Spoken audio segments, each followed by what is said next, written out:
Well, here we are in South Carolina. Mary and I headed down here. We're visiting some friends starting tomorrow.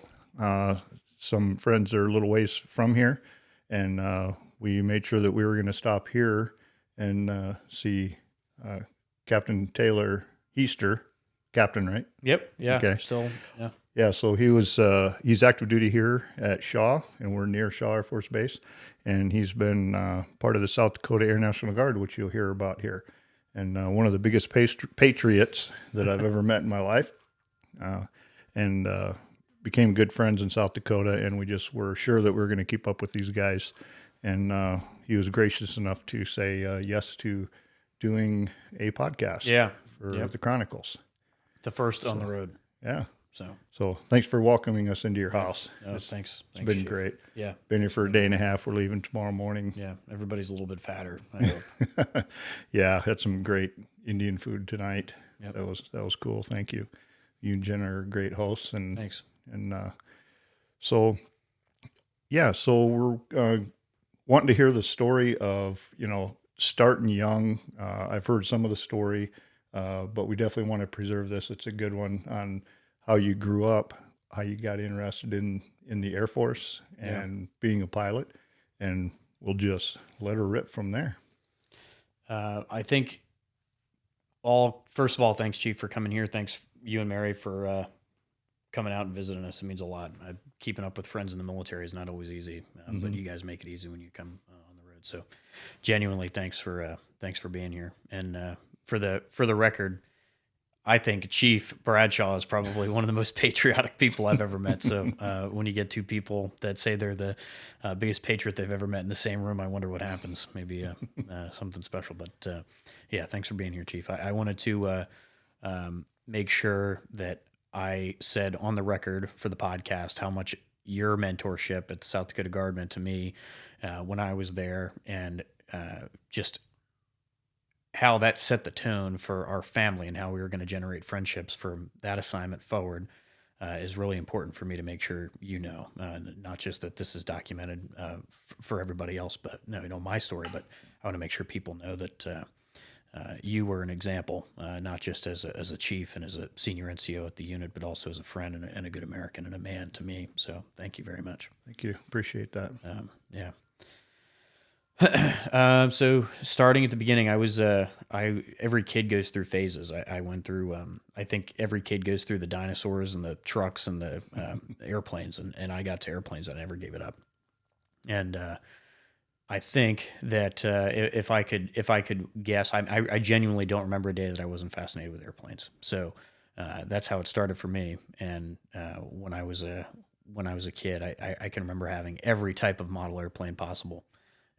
And my mom, who I'm sure I'll talk quite a bit about, is a very special lady, and it was just her and I growing up. So kind of a not necessarily unique upbringing, but single mom, just me, and I never wanted for anything. I mean, she worked many jobs to make sure that I never wanted for anything, and that I never needed for anything, and she is the person I owe a great deal of this dream to. So starting back at the beginning, I remember I think I was somewhere in the ballpark of like 8 or 9 years old, and my mom knew that I was super fascinated with airplanes, and she decided to take me to our local airport, which is the Reading Airport. It's like a regional type place, kind of like Sioux Falls, and even then, flying was super expensive, so we didn't have we didn't have a lot of money as a family. So it wasn't like she was going to pay for me to start these flying lessons. So we went to the airport with the intention of meeting this pilot named Keith Bowder, and he ran this flight school, and he was a pilot. And it was the first time that I was ever going to be able to meet a real pilot in person. So you can imagine for like a young kid that's probably in third grade, that was a significant deal. Third grade. Yeah. There you go. And so we're, I don't know, it's probably 2000, 2001. And just to paint the picture of how young I was, I showed up with a model airplane that I had made to show this pilot. That's how young, I can't imagine doing that today. I'm like, dude, look at this thing I made. Right.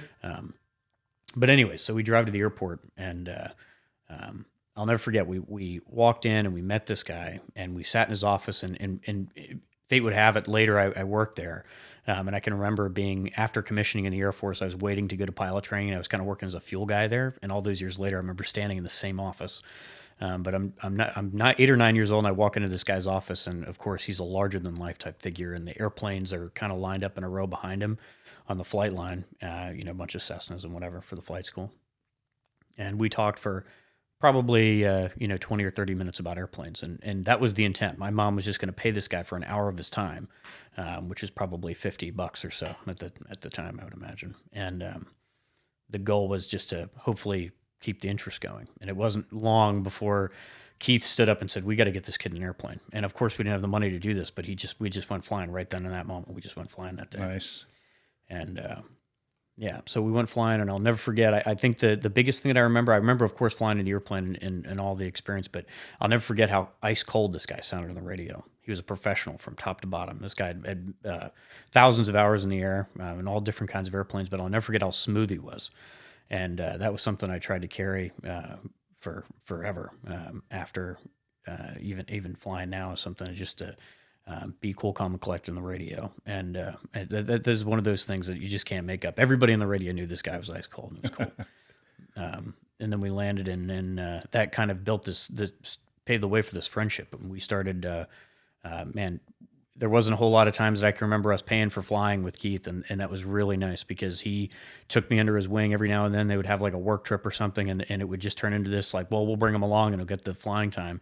And man, I owe so much, one to my mom for taking me out to the airport that day and supporting my dreams, but also to Keith, who would end up passing away about the time that I soloed when I was 16. But I like to think that he's if he could see it, he would be pretty excited about the thing that he started. So No doubt. yeah, so that's how the flying situation started. I just never gave it up thereafter, and so I would have occasional flying lessons thereafter, which is kind of a long story in itself. But I flew from that time until until now. So Wow.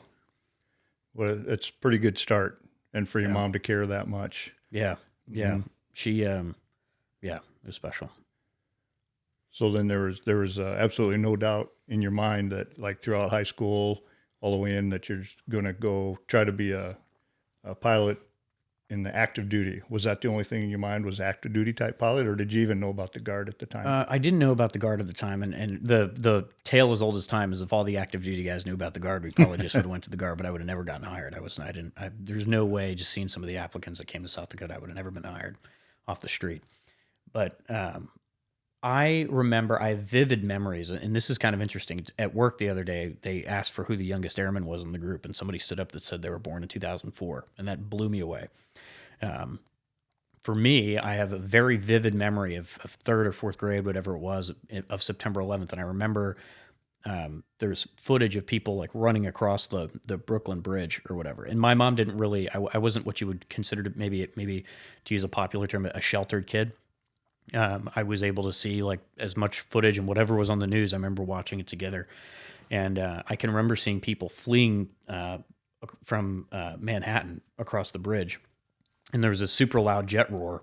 And the coolest part about the video is that as people are running, they turn back around and somebody yells, "The good guys are here," which was kind of that like cool Harrison Ford quote in the movie Air Force One. And it was neat because I can't remember if it was an F-15 or an F-16, maybe, out of Barnes or wherever they were from.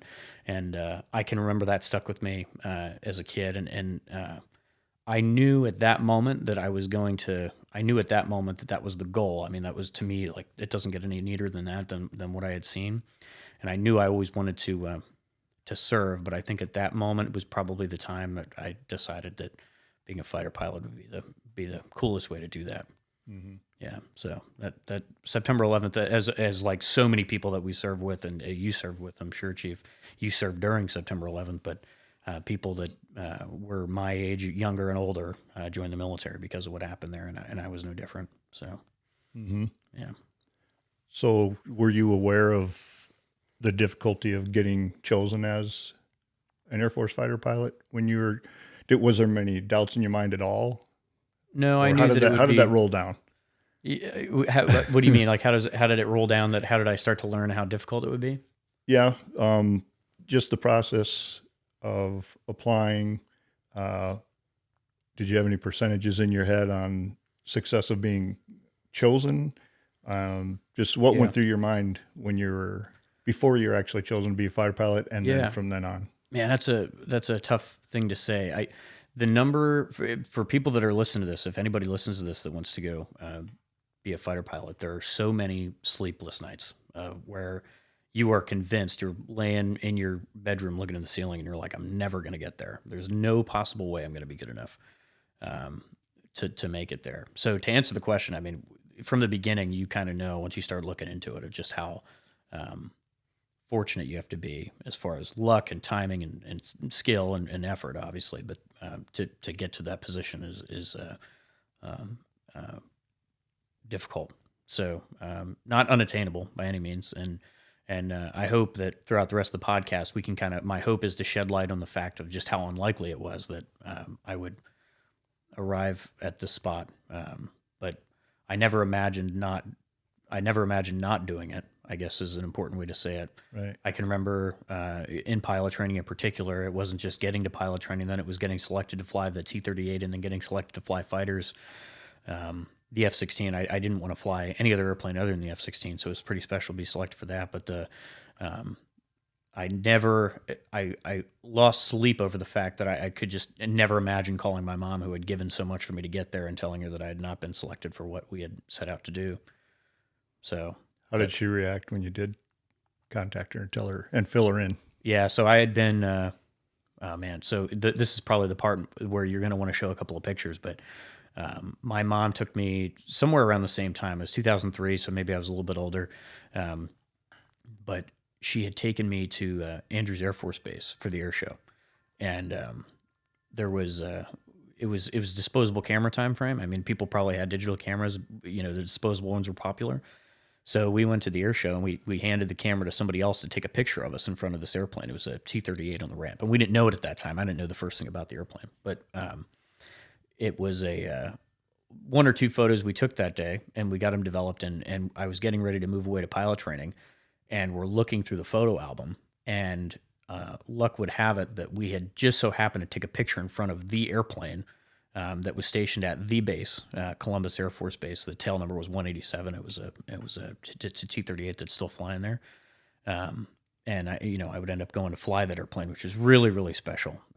And we ended up taking the same exact photo all those years later together. Wow. And kind of recreating the thing. But I can remember that picture was taken at Andrews Air Force Base. And there's so many moments in your life where you just look back and say, how could that possibly happen to me? How could I be so lucky?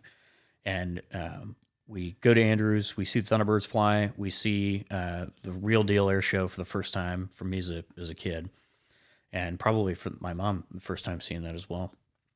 And then fast forward to my junior year in ROTC at Penn State, and we had put this base visit together at Andrews. And so we're sitting in the cafeteria at Andrews doing like a lunch or whatever, and rumors started to get out that the pilot selection had come out.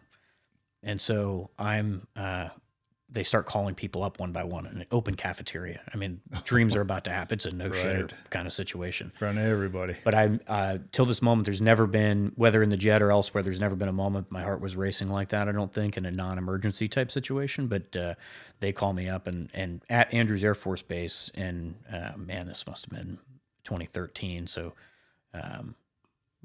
10 years after I'd been there at that air show, there I was, and I was told the thing that his name was Captain Campbell. The thing he told me was no shit, because everybody knew the story. My mom and I, it was a really special thing. And he said, hey, you better call Shelly because you're going to pilot training. And Shelly's my mom's name.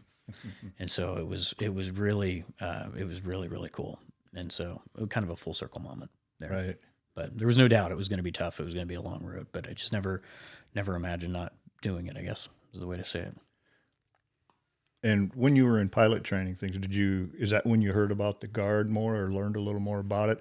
Because we had the TFI, Total Force Integration, happening where active duty pilots were most all of them straight out of school that went to Guard units? Typically, I would say, and this is just a guess, I would say 1 of 5 are out of training, F-16 training for an F-16 type unit. So like Sioux Falls, Atlantic City, places like that, or more often than not, people out of the B course, and the Guard helps us absorb the new pilots to get them to an experience level that allows them to be absorbed throughout the rest of the active duty CAF then.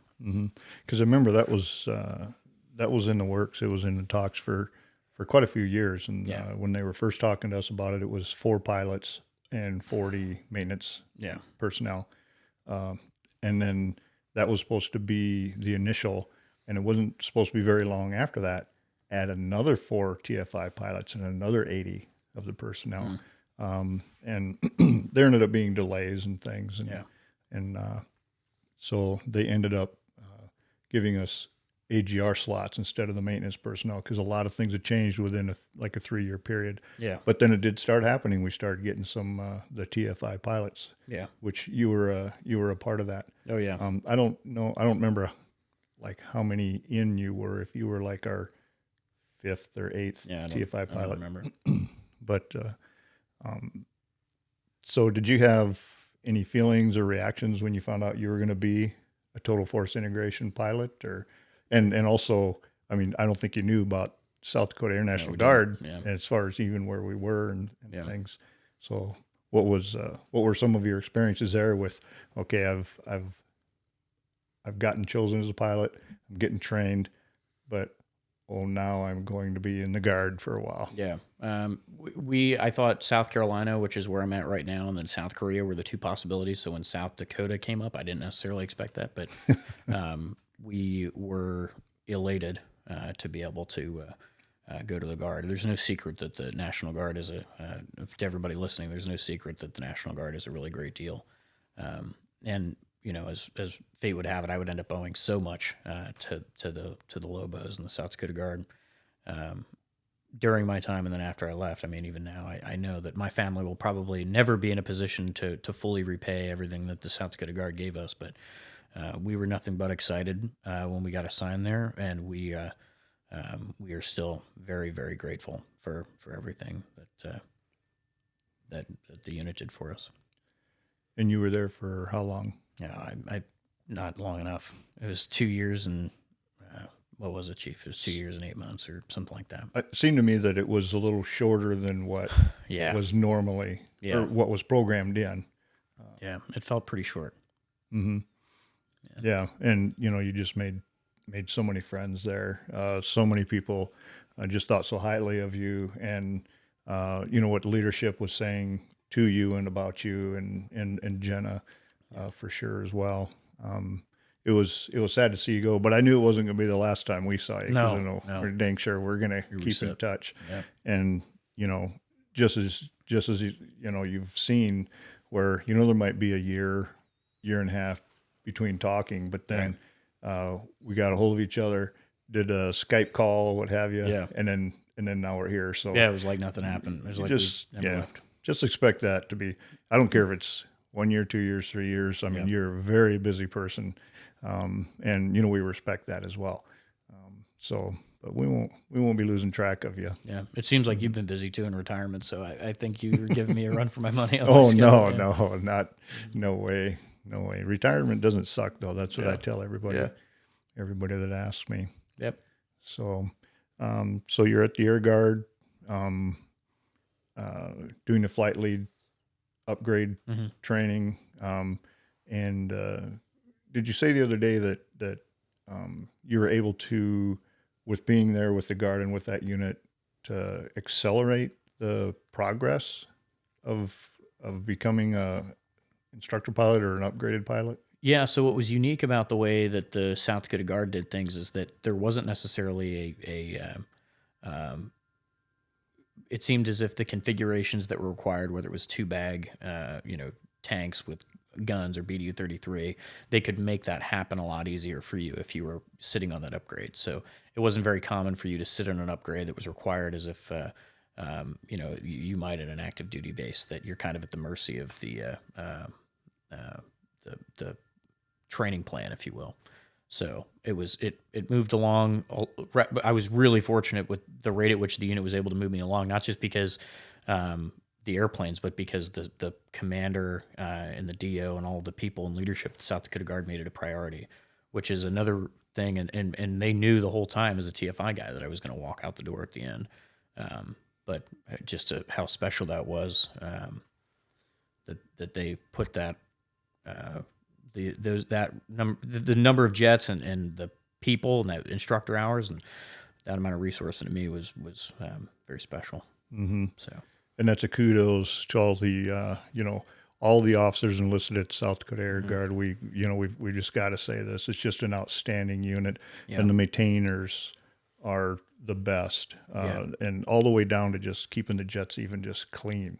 Yeah. And it's like buying a car. You come up, and if you take good care of the outside, you can pretty much bet the inside's taken pretty well too. Yeah. So there's our kudos, because I remember you've talked many times about the quality of the maintenance personnel in particular, since we're talking about jets here. Yeah. As long as you make sure that they know, I mean, I'm serious when I say it, that I probably will never fly unless I go back to South Dakota airplanes that were that meticulously maintained. It was unbelievable to fly. It was like driving your parents' car, if you will, after, the airplanes at the B course, which are ridden pretty hard. And then you show up to South Dakota, the jets are clean, is the big one. You walk up to them and you just can't believe how clean the airplanes are. Mm-hmm. But then tactically, all of the systems work, everything was just top shape. And I think one of the benefits is that the maintenance personnel at the Guard, a lot of those guys have been working on those exact aircraft for 2 decades. And so every beep and squeak and every anomaly that this airplane had, they were aware of what exactly it was. Like, I can remember there were certain jets that you might get an equipment hot light on start because the environmental control system wasn't working exactly right. And before you could even tell them, they could tell without you telling them. They would take a wheel chock and they would hit the side of the intake because there's a turbine there, and then of course it would go out. And they knew that jet was that, and that was a testament to them. I mean, they took and still do. I tell people all the time that if a South Dakota Guard crew chief signs their name on the airplane, and I know that it was a South Dakota Guard crew chief, I would never look at the forms. I'd never look in the airplane. I would get right in and take it to the worst place possible. Yeah. And then, man, I can't tell you, thinking about it, and I know this is a little bit out of order, but then at my going away, I can't tell you how much it meant to me, how many, like, I'm pretty sure maintainers outnumbered pilots at my going away. There was a lot. Yeah. Which meant so much to me to see all the guys there, because they meant, and still do mean a lot to me, so it was special to see them all there. So that's that. Yeah, there was a lot of people down there, and there was people there early too, just in anticipation of the being able to say see you later to you, goodbye, from some, just to even make sure they had a seat, because they knew there was going to be a lot of people there. It was a fun time. I'm grateful for that. The Dooans put that together, and that was really special. Yeah, they did. That was great. Yeah. Mm-hmm. And so you went through the upgrades, flying with South Dakota Air Guard. Came time to leave. Yeah, we had the party. Yep. And you had some tight scheduling. We're talking about how busy you are. Compared to me, you're tons busier. Mm-hmm. And then you were traveling like the very next day, weren't you? Yeah. We were. After the party. We left, yeah, I think we left just that. Maybe the next day, yeah. It could have been. I think it was. It was the very next day. Yeah. Are you going to tell the story about the? Flying. Oh, you can.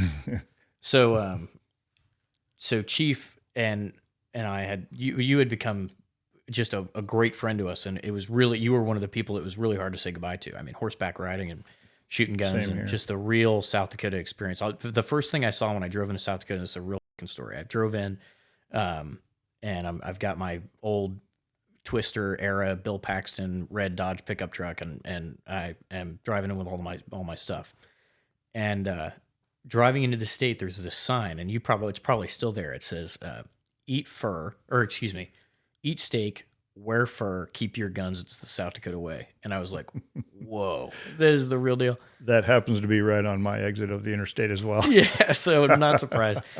But that's how our South Dakota trip started. And I tell this because it's kind of a great bookend here, is that, so we're packing up all of our stuff, right? I mean, it's always mayhem. Anybody that's listening that's done a military move knows just how all of the things you think you're almost done, and then you open a closet and it's your junk closet. You got all that shit in there, and you got to throw in a box or whatever. So we're getting ready to pull out of the house. I told Chief, I was like, I think we're going to pull out of the house at like 6 a.m. or whatever. And I didn't know why you knew that. I didn't know why you needed to know. But then we're driving up the street, probably 4 or 5 hours after I said we were going to. And there's your car parked at the end of the road. And you're standing there with this American flag just to like be there to shake my hand and say like, dude, thanks for being here. And just thanks for being a friend. And I'll never forget what you said. I roll down the window and I go to shake your hand and you said, you did it, man. And like, that was, it was probably more special than a long thing to say. You know, it was more special to just say that because not many people say that kind of thing, I guess. Yeah. If that makes sense. It was just simple and sweet.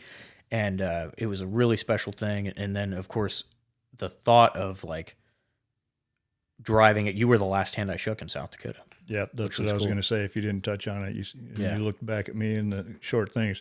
The last South Dakota hand I'm shaking. And that was like the perfect way to end that assignment. And of course, we're driving out the interstate. We're going past your exit, which is the eat steak, wear fur exit, and there you are on the overpass waving the American flag at us. And that was how we drove out of the state pretty much thereafter on the way to the next. Well, I had to get ahead of you guys with that little '93 Honda with no paint on it. Yeah. To get ahead and waving on the way by, and I'm like, so is it the last time you're going to see me? And then go up to the viaduct. It was pretty fun. Man, but what a cool way to end that assignment.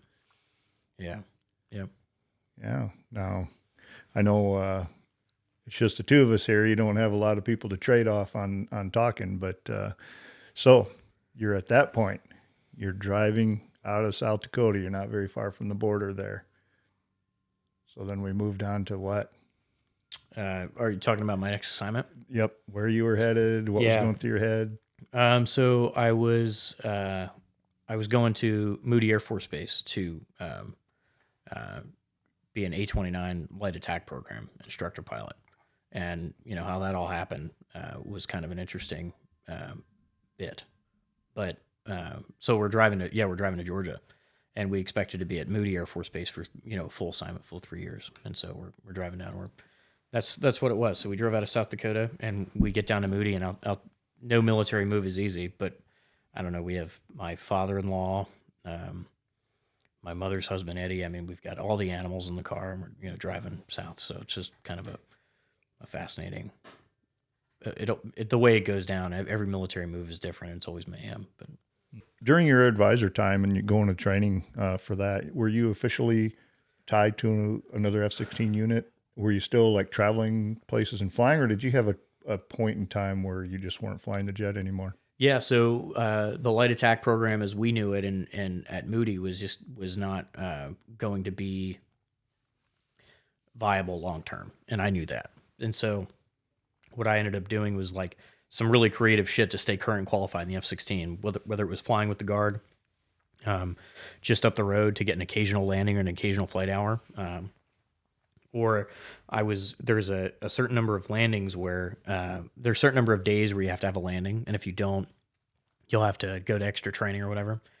And there's this course at Edwards Air Force Base called the High AOA course. It's this crazy ass thing where you go up and you put the F-16 completely out of control.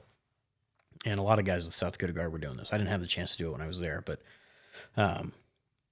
so I was up against this. I was getting pretty close. I think it had been several months since I'd flown the F-16, but I got approval to go out to this High AOA course, and they had F-16s out there. So I went out to the High AOA course at Edwards Air Force Base, put the airplane completely out of control. It's flopping all around the sky, and I hadn't flown the airplane in months. And I get a landing out of it and rehack my landing currents at the High AOA school at Edwards Air Force Base. And then that turned into it rehacked the time clock for my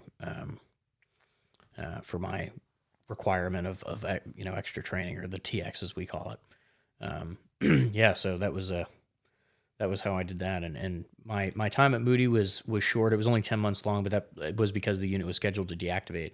So I went to Air Advisor School, which was a real treat. We got to do a lot of really cool things at the Expeditionary Center and at McGuire. I would recommend that school to anybody that has the capacity to go.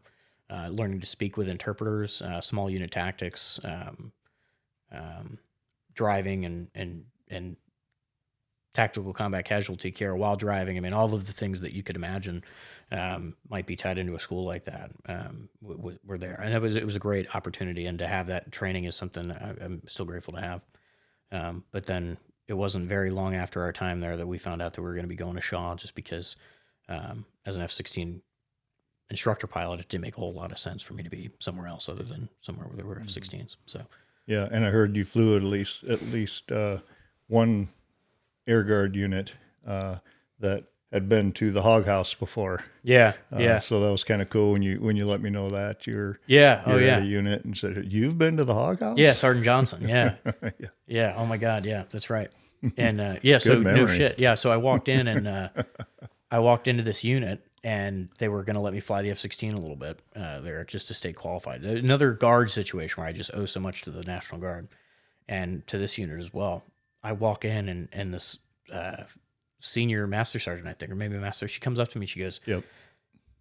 "Do you know Jim Bradshaw?" And I was like, oh my God. So here I am, like the start of my South Dakota time, the end of my South Dakota time. And here I am at kind of like trying to figure out how to stay current and qualified in the F-16. And I'm at this foreign unit, and I'm kind of like, you walk into a fighter squadron the first time, your tail's between your legs. You're not saying a whole lot. You're just trying to shut up and be there and not make a fool of yourself. And so you're not feeling at home. And then here comes this lady that is like, Jim Bradshaw. And I immediately felt at home. It was really special. So you're a special guy, Chief. Oh, well, thanks. Yeah, I'm wondering what got that conversation going in the first place. I mean, how would that even come around? Yeah, I don't even. Well, I think you must have said somehow we found out that maybe South Dakota Guard had sent some of my gear. I don't know. But well, maybe she got a hold of me and had mentioned that you guys just in talking.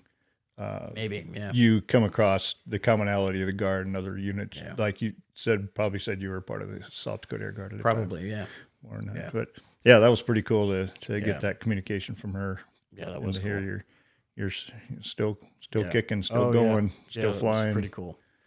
Yeah, they were great. Mm-hmm. Yeah. Just, and how many years have you been in the Air Force now? 8. 8. Yeah. A lot of experiences for 8 years. Yeah, I mean, you say that, it just times just clicks by. I mean, yeah, things just happen quick, I guess. It doesn't feel like 8 years. Yeah. When you look at pictures of yourself from 8 years ago, you're like, whoa, it must have been 8 years, but maybe a little bit more. But yeah, it's been a wild ride. So, but it's been great. And it continues. Yeah. So I was glad to hear that you're able to stay in a high performance fighter. Yeah. No matter what it was. Yeah. So you're here.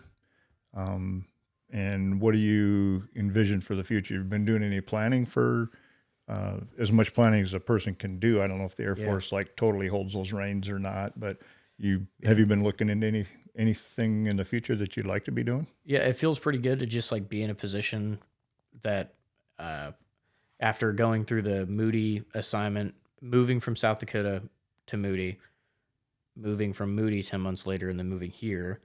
I don't know. I think that was like our 5th or 6th move in 5, from pilot training on. And so it feels pretty good to be stable in a position where the family is just happy to put our heads down and just work as hard as we can right here and see what happens.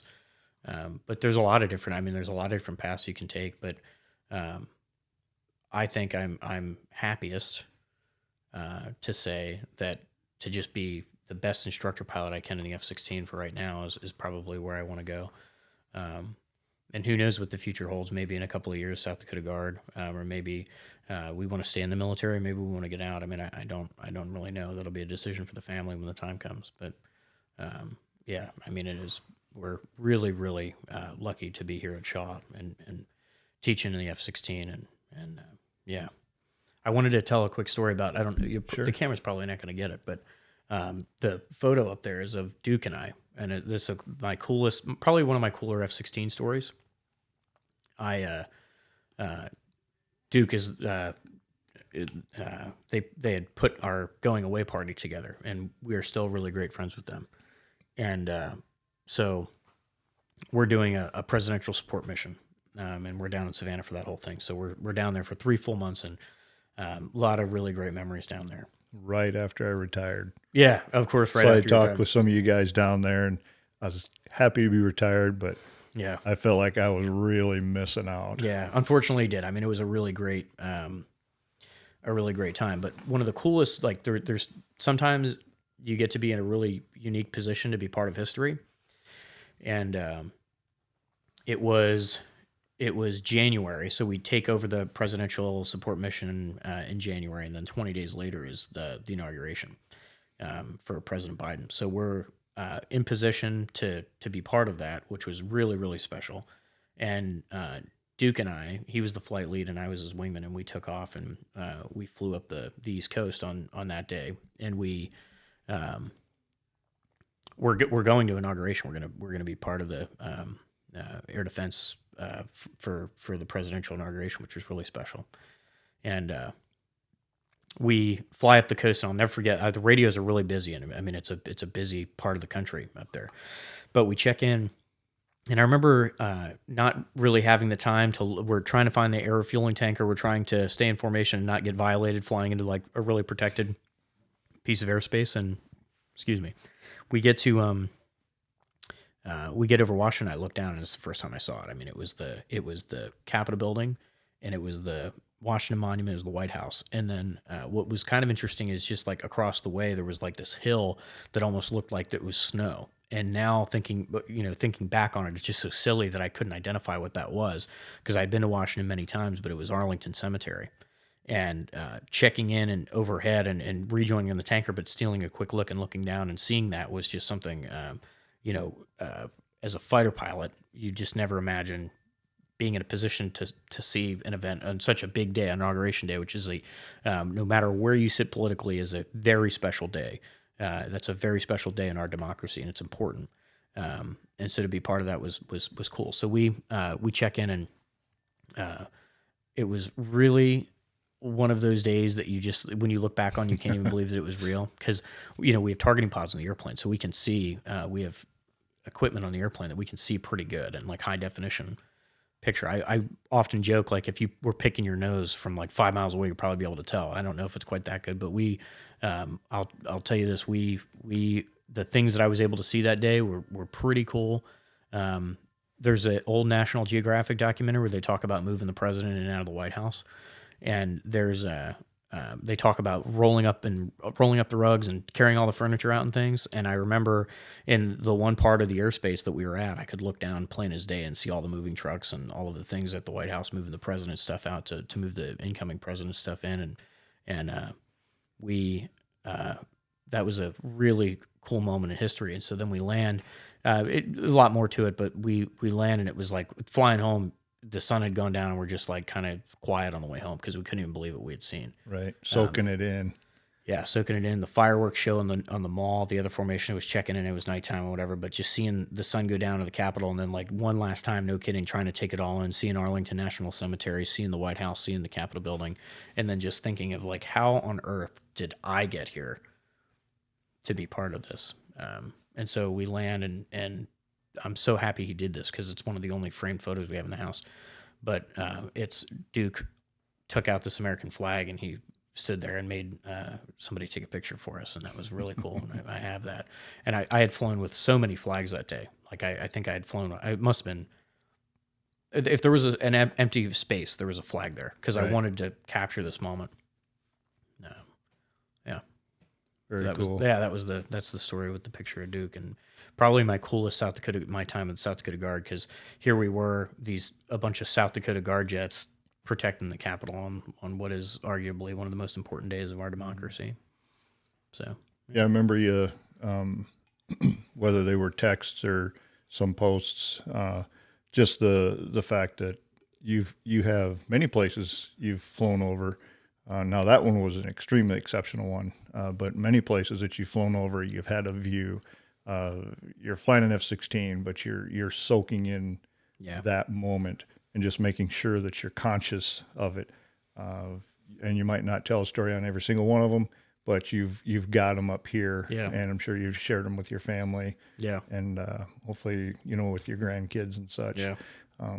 But really soaking a lot of that in. And you've had another experience as well. Which one? being interviewed by Fox News, was it? Oh God, yeah, yeah. That was a unique one. So our wedding had been canceled for COVID, and it was kind of a roundabout thing. So 9/11, as I said, had like a pretty big impact on my childhood, and there was I was on my bachelor party in Puerto Rico, and we got the stop moving order that COVID was going to shut the whole thing down.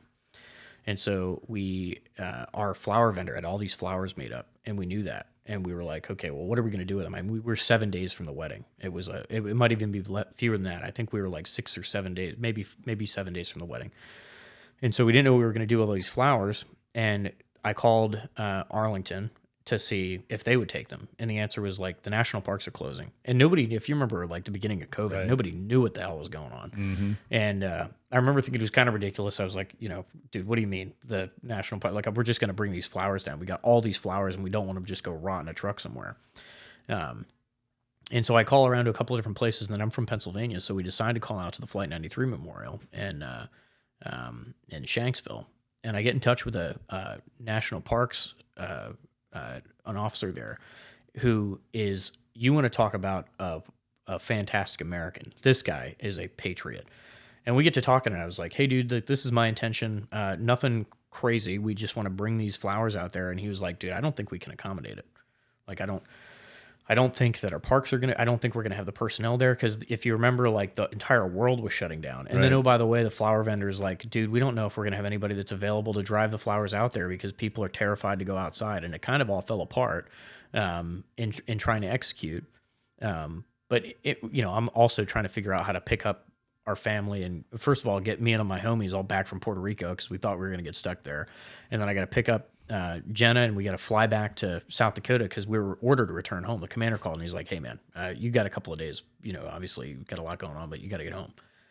And so now we're trying to figure out what we're going to do with the flowers. The thing kind of falls through, but the coolest part of the whole story is that I had told this national parks, the officer there, why I called the Flight 93 Memorial, and that was because Todd Beamer and some of the stories that I remember hearing about Flight 93 and what Todd Beamer was really the first person to start the war on terror. I mean, he was the first person that we know of anyways to organize this fight back.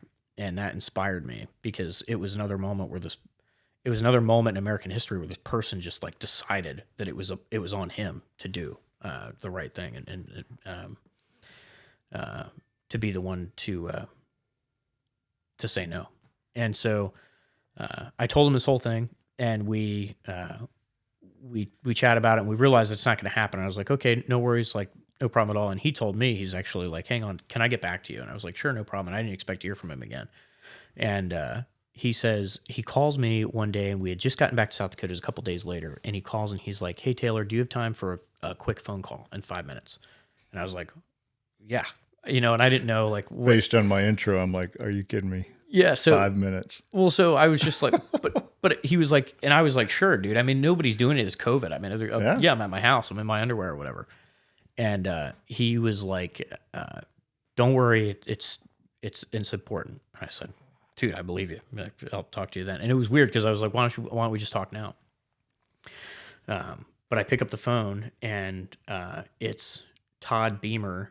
It's his father, David Beamer. And he is like, Taylor, I'll never forget this, long to live. He's like, is this Taylor? And I said, yes. And he goes, this is David Beamer, Todd Beamer's father. And I was like, whoa. And I'm standing on my back patio in South Dakota. And it's just one of those moments that, like, how could this be? And he ends up talking to me about what that call, and even though that the whole thing kind of fell apart, what it meant to him that I had called and thought of the Flight 93 Memorial, and just like how, I had shared my story with the folks from the national park, and I said, I'm really inspired, and a lot of the reason that I'm here and serving is because of stories like Todd's. And so we kind of started this friendship, and we started talking, and that ended up developing into the national park, this member from the National Park Service, and then also Dave organizing a situation for us to go on Dana Perino's show on Fox News and talk about it. I was really hesitant about the whole thing because it didn't necessarily feel right at the time. But as we got to talking about it more, I realized that this was just a feel good story of like, no matter how you shake it, we are in the middle of this national emergency right now, and it might not be the same as September 11th was, but man, to have that story kind of come out of that was just a feel good moment. And by all means, something that that I was okay with sharing. And it was just another one of those other moments I think in my life of just like picking up the phone, having the stones to just pick up the phone and call somebody. Yeah. And be like, hey man, like this is what I'm thinking. What are your thoughts? And that's if I could pass a lesson on to especially young people, it's just like, dude, stop texting, stop doing all the shit that you think is normal. Like if you want to get something done, pick up the phone and call somebody or go by and see them and be like, dude, these are my intentions, and like move aggressively at the speed of violence, and you'll be able to get it done. And everything that you had going on, to be able to just step back and have that sense of flowers. Yeah. Let's not let them go to waste. Yeah. You know, and then how it just rolled into something good. And like you said, the feel good portion of that, because then and now you always want to hear some of those stories and not get, you know, immersed in the minutia that's been going on, you know, then through now even. You were at the wedding, so I mean, you saw it wasn't like a trunk of flowers. I mean, it was like when man, weddings are wild. Holy cow, the amount of like flowers it was. Like when we actually started to talk about it, it was like, okay, this is like takes a number of people to like get this done, to like take it down there, and that's just because of the way that they're arranged and whatever. And so yeah, it was a wild experience, but. I just didn't. It was kind of. They ended up not going to waste. I mean, they did a lot of different things with them, but everything was closing down, so it didn't necessarily work out or make sense to drive them out to 5 hours across the state and make that happen. So, but I'm really grateful that to Mr. Beamer, who we still catch up occasionally, which is really nice. You do. Yeah. Oh, excellent. Yeah. Yeah. It's all about relationships. Yes. That's what life's about. And yeah, what a wild time what a wild experience for me of like one of my childhood heroes, Todd Beamer, and then coming out of that, such an inspirational follow on, not just for Todd's story, but then like to be able to talk to his dad and like hear about like how he's lived his life since then, and so yeah.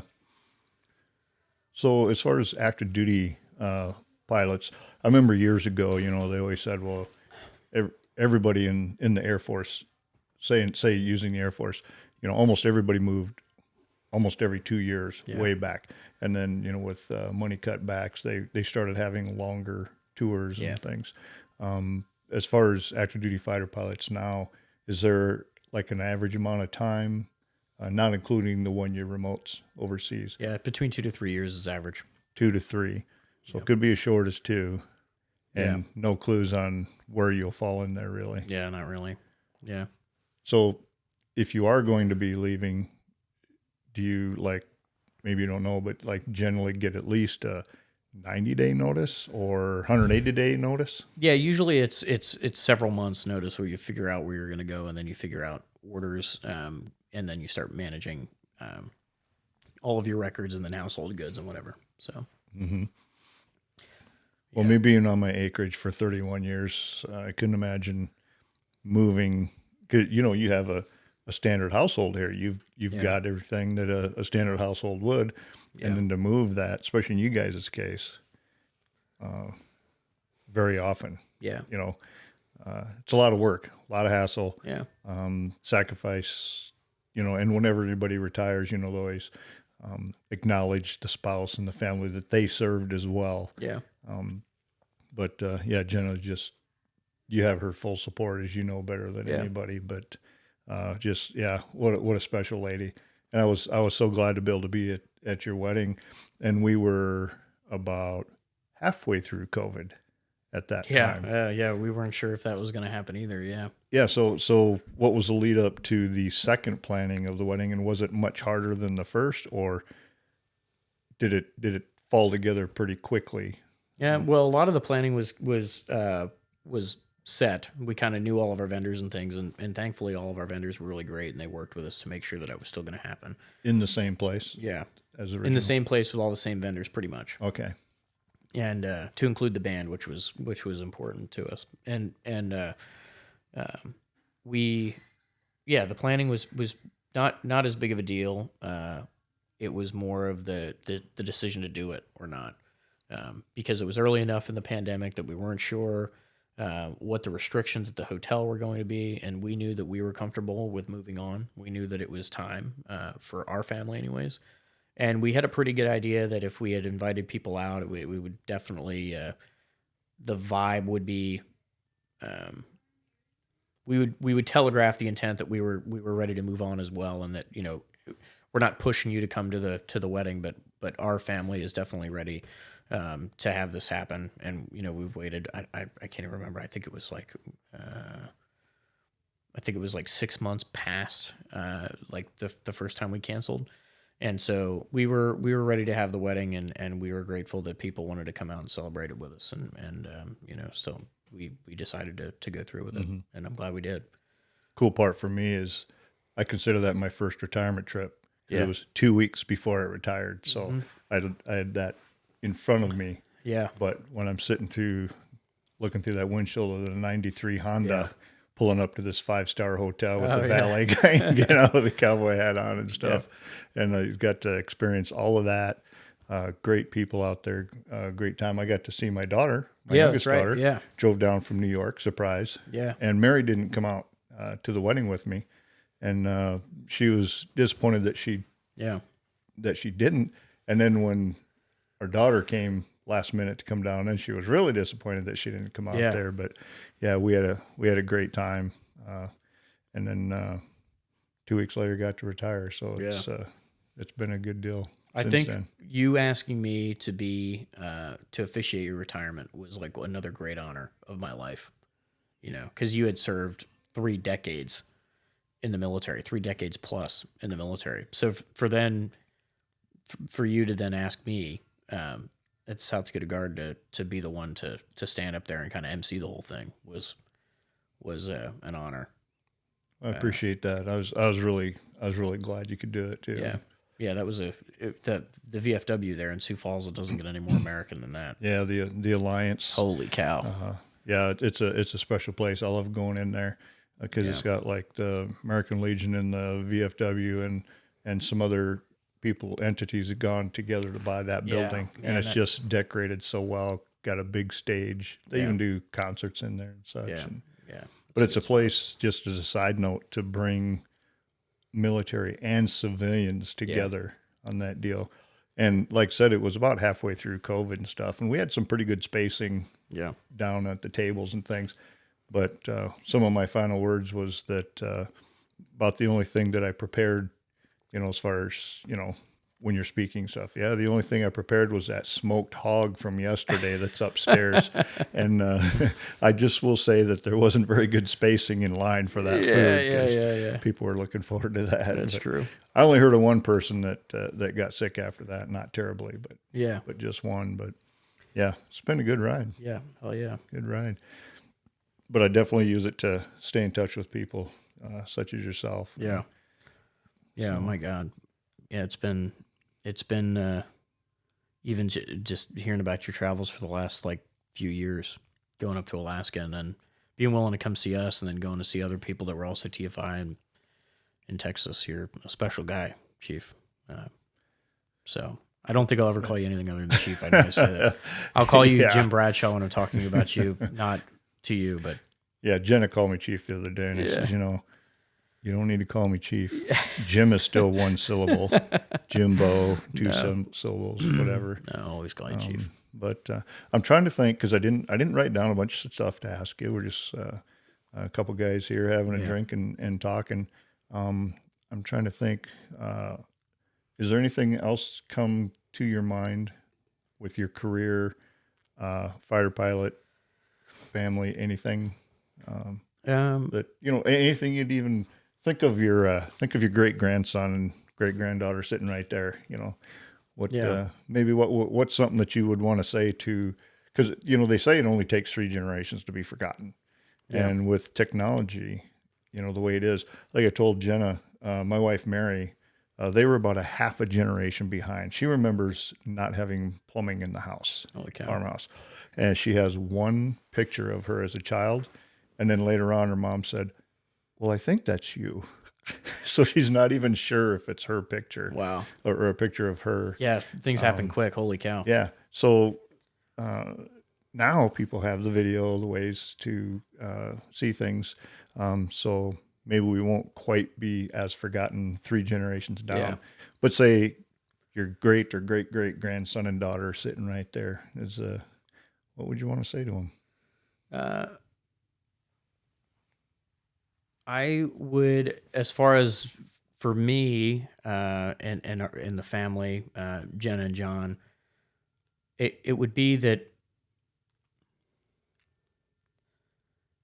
somebody a long time ago said this, and I don't know who the original quote came from, but it was brought up in a one of the old fighter pilots telling the story. And the old quote that he was told, and it applied to this like major life event that he had been through.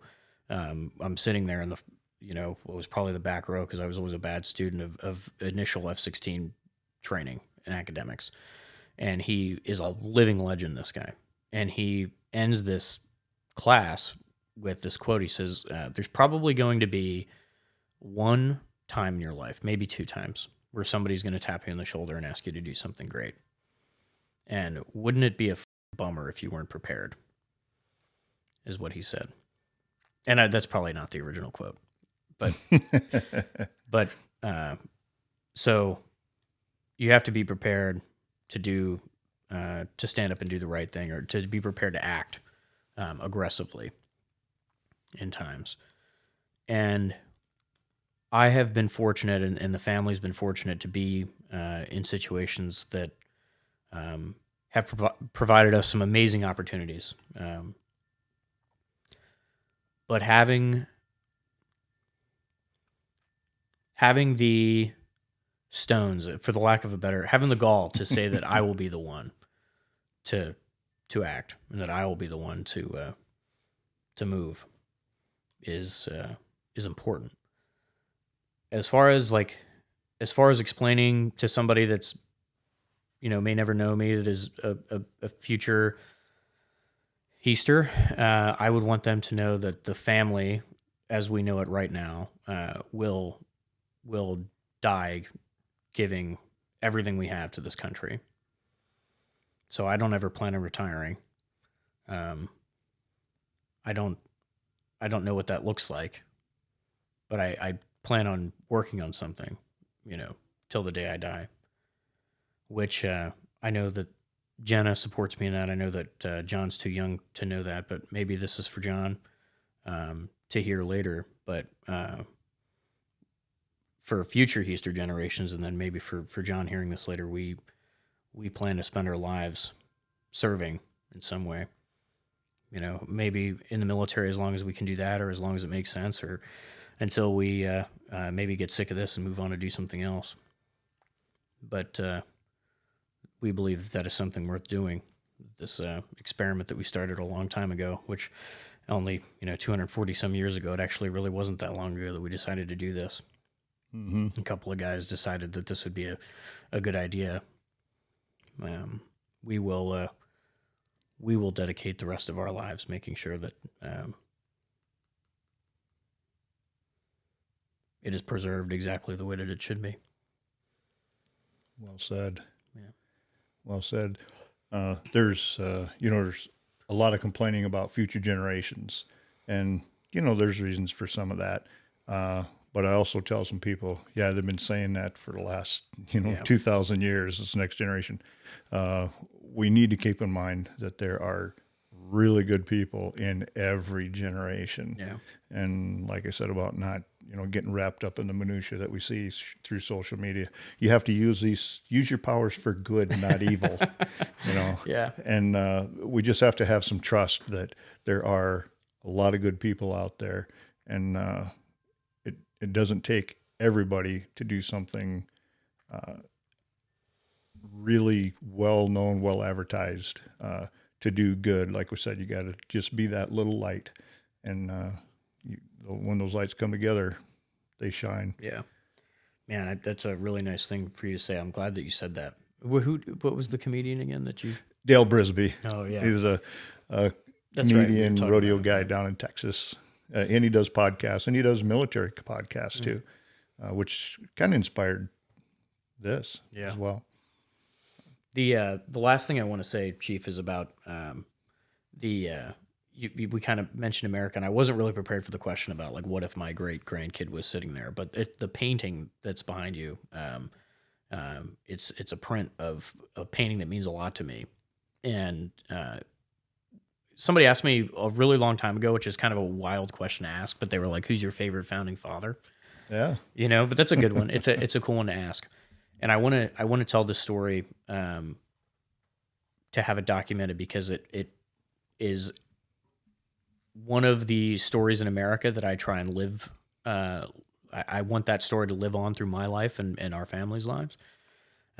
So it's the Christmas. It's Christmas time. You're familiar with the story of Washington crossing the Delaware, and so all of Washington's army, I think it had dwindled from like several thousand men, 20,000 men in the Continental Army, and it had dwindled down to like 2,000 guys. And it's cold outside. I mean, it's like South Dakota cold. Yes. And in the Northeast, you know what that's wet. like. Yeah, and wet. And it's Christmas time, so there's not many days left in the year. And so Washington is the commander of the Continental Army. And all of the 2,000 men that has remaining in his army are their enlistments are set to expire at the end of the year. So it's he's been pushed back through 3 states, retreat after retreat after retreat. He's getting his ass kicked. He has 2,000 men left. It's 10 degrees outside. There isn't enough food. There isn't enough water. There isn't enough guns. There aren't enough clothes. And all of the people that he has fighting for America are only employed for another couple days. So you want to talk about a case of the fucking Mondays this guy's dealing with. That's a case of the Mondays. Washington decides that it will be extremely important for him to cross the Delaware in order for him to not achieve a strategic or maybe even a tactical victory against the British in the Hiester. He knows that it will be a spiritual one. It will be a spiritual victory for him to cross with his men that are quite literally wearing rags wrapped around their feet because there aren't enough shoes to go around. And his army was kind of a ragtag bunch at that point. And so he gathers his officers into this camp and he says, "Hey, this is the plan." And everybody kind of looks at him. There's no way this is going to work. You're walking all of these young men to their deaths. And a lot of the people walked out and said, "We're not going to support you," and whatever. But he gathers his like loyal military officers and he gets them all together and he says, "This is what we're going to do." And they're like, "Sounds good." And he hands them this crumbled up piece of paper. The story goes he hands them this crumbled up piece of paper that was the code word to start the operation. And the goal is that people would ride from camp to camp from the different military units and would authenticate with their own code word, because spies were a big problem and still are to this day. But even then, spies for there were British spies in the Continental Army for sure. And so the plan was to have this authentication sign, countersign type thing. And so they decide, they're like, "We're going to cross the Delaware tonight, and we want to do it before the river freezes. We're going to do it on boats. If the river freezes, they're going to cross the river first. So we must act before they act." And so it's after dark, and this guy rides through the camps on horseback, not Washington, but another one. The story goes, another one of these officers rides through the camps and starts gathering the men and says, "This is the real deal. We're going." And they unfold their piece of paper together. And do you happen to know what it said? No, I don't. They unfold the piece of paper that Washington had for the code word, and it said "victory or death." And so they decided in that moment that they were going to be the ones to cross the river. And each person at some point in your life, especially military officers, are going to be in a moment, and not just, I'll expand it, not just military officers, people will be at a moment in life, probably not as grand as Washington was by any means, but you will be at a moment in life where you will be the one that has to make the decision whether or not you're going to cross the river. And, so Washington ends up crossing the river, and as we know, like that leads to victory after victory after victory, which kind of leads to you and I standing in the South Dakota Guard together all those years later wearing the same uniform, which is pretty special. Right. And that was just because he decided that he was going to do that. And everybody thought he was crazy for it. And so that, cheap canvas print that I have over there on the wall, I hope to get like a real, painting of it someday. But, man, that story means a lot to me. And I think that amount of action, that violence of action that Washington exhibited in that moment, is the way that I like to imagine living my life. I look up to that moment. And so that's what I would want and what I hope to leave, the legacy I hope to leave my grandchildren, is that. Very well said. So there's not much after that. No. Except for this. Cheers, Chief. Thanks, brother. Cheers. Thanks for having me. Thank you very much. And we're going to end it up with the thing that you said that inspired me. Being American worth dying for. Yeah, that's a wood carving you made for me, which is really cool. For the life of me, I cannot remember where I first heard that or where it came from or whatever it was, but at some point or another, you decided to make it a wood carving for me, and I thought that was really special. So I hope that I can do that. You bet. Well, thanks again, sir. Thanks, Chief. And thanks for doing this. Thank you very much. And thanks for being the American that you are. Thanks.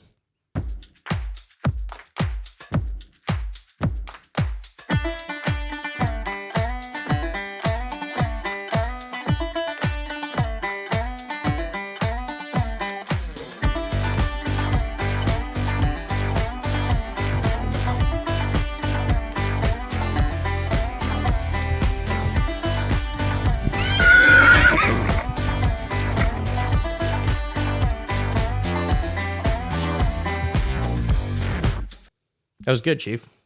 Yeah. How long did we go? Just under an hour and 30. Good. Perfect. No sound effects. This is a serious one. A lot of stories. And I just like, no, not doing it. No sound effects, that one? We didn't do any. I almost did one, but then it just didn't fit. And I've done plenty in others, so. Those wind chimes, man, were going. Yeah.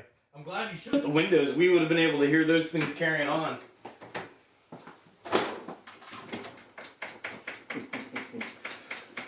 I heard them mostly toward the end.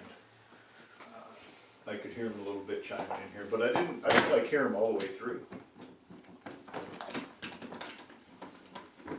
That was fun.